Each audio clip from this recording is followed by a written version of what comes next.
जय श्री महाकाल दोस्तों, आइए जानते हैं सिर्फ 1 मिनट में कि किस प्रकार से हमारी बॉडी के अंदर जो किडनी है वो वर्क करती है। दोस्तों, हमारी किडनी का सबसे पहला काम, हमारी बॉडी के अंदर जो ब्लड होता है, ब्लड के अंदर जो वेस्ट मटेरियल होता है, उस वेस्ट मटेरियल को रिमूव करने का काम हमारी किडनी करती है। दूसरा, हमारी किडनी का जो पीएच वैल्यू है, जो एसिडिक और जो बेसिक नेचर होता है, उस एसिडिक बेसिक नेचर को कंट्रोल करने का काम भी कौन करती है? हमारी किडनी करती है। तीसरा, हमारी बॉडी के अंदर जो शुगर कंट्रोल का काम है, हमारी बॉडी का जो शुगर मेटाबॉलिज्म है, उसको कंट्रोल करने का काम भी कौन करती है? किडनी। चौथा काम, हमारी बॉडी का जो ब्लड प्रेशर है, उस ब्लड प्रेशर को कंट्रोल करने का काम भी कौन करती है? हमारी किडनी।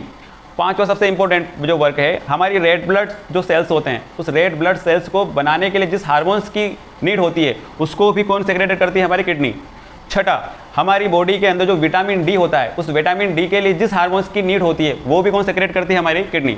इसलिए दोस्तों, हमारी किडनी हमारे लिए बहुत इंपॉर्टेंट है। सामान्यतः मनुष्य में 2 किडनी पाई जाती है।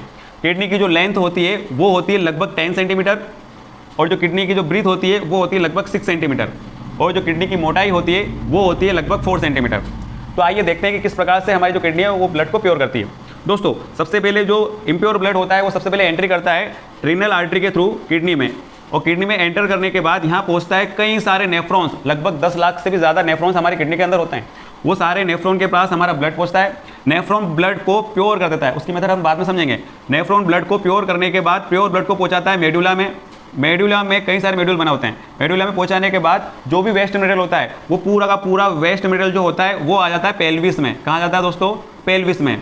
और जो प्योर ब्लड होता है, जिससे वेस्ट मटेरियल रिमूव हो चुका है, वो रिमूव होकर के रीनल वेन के थ्रू वापस से हमारी बॉडी में क्या हो जाता है? पहुंच जाता है। और जो पेल्विस में जो वेस्ट मटेरियल इकट्ठा हुआ था, जिसमें यूरिया, यूरिन वगैरह कई सारी जो चीज़ें होती है, वो पेल्विस से इकट्ठा होकर यूरेटर के थ्रू ब्लैडर में जाकर के स्टोर हो जाती है। इस प्रकार से जो हमारी बॉडी है वो पूरे ब्लड को क्या कर देती है? प्योर कर देती है।